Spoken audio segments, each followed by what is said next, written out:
মাঝে মধ্যে মনে হয় রান্নাটা যদি না করা লাগতো ভালোই হতো। যতই মন না চাক, তারপরেও আমাদের রান্না করতেই হয়। কেন জানি আজকে আমার মন কিছুই করতে চাইছিল না। মনে হচ্ছিল আজকে রান্না করব না। কি করব, কিছু তো তাও রান্না করতেই হবে।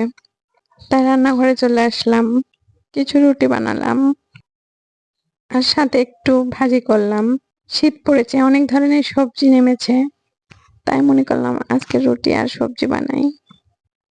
প্রথমে আমি রুটিগুলো তাওয়াতে দিয়ে ভেজে নিলাম এক এক করে। রুটিগুলো আমার খুব সুন্দরভাবে ফুলে উঠছিল। রুটি অনেক সুন্দরভাবে ফুলে উঠলে কেন জানি আমার অনেক ভালো লাগে। আপনাদের কি এরকম ভালো লাগে?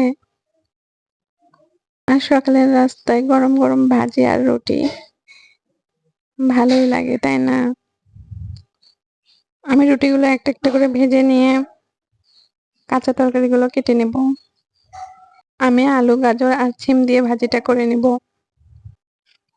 ইতিমধ্যে আমার রুটিগুলো প্রায় ভাজা শেষের মধ্যে। আমি সবগুলো রুটি ভেজে বলে তুলে নিলাম। আর এর মধ্যে তরকারিগুলো কাটা আমার শেষ হয়ে গেছে। এখন আমি এইগুলো ধুয়ে নিব। আর এদিকে আমি প্যান বসিয়ে দিয়েছি।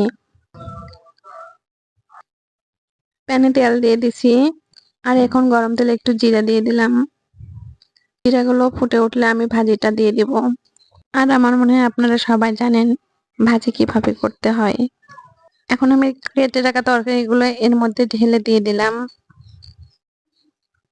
আর নরমালি পেঁয়াজ, মরিচ, আদা, লবণ, হলুদ সবকিছু দিয়ে আমি এটা সুন্দর করে ভেজে নিব। তার আগে আমি এটা অল্প আঁচে সিদ্ধ করে নিব।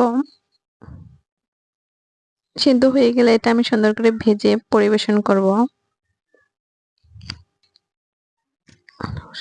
আমার ছেলে রুটি খেতে চায় না, তাই ওর জন্য একটু ভাত বসিয়ে দিব।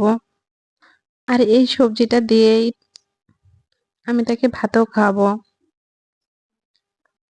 এরকম সবজি ভাতের সঙ্গে খেতেও অনেক ভালো লাগে। শীত পড়ে গিয়েছে আর এরকম শীতে অনেক রকম সবজি পাওয়া যায়। আর আমার কাছে ভাজি সবজি এগুলোই অনেক ভালো লাগে অন্যান্য খাবারের চাইতে। আমার ভিডিওটি যদি একটু ভালো লাগে আপনাদেরকে, আমার ভিডিওতে লাইক দিন এবং আমার চ্যানেলটি সাবস্ক্রাইব করুন। আমার পাশে থাকুন।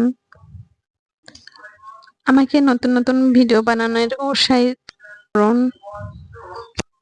আজকের মতো এখানেই শেষ করলাম। আল্লাহ হাফেজ।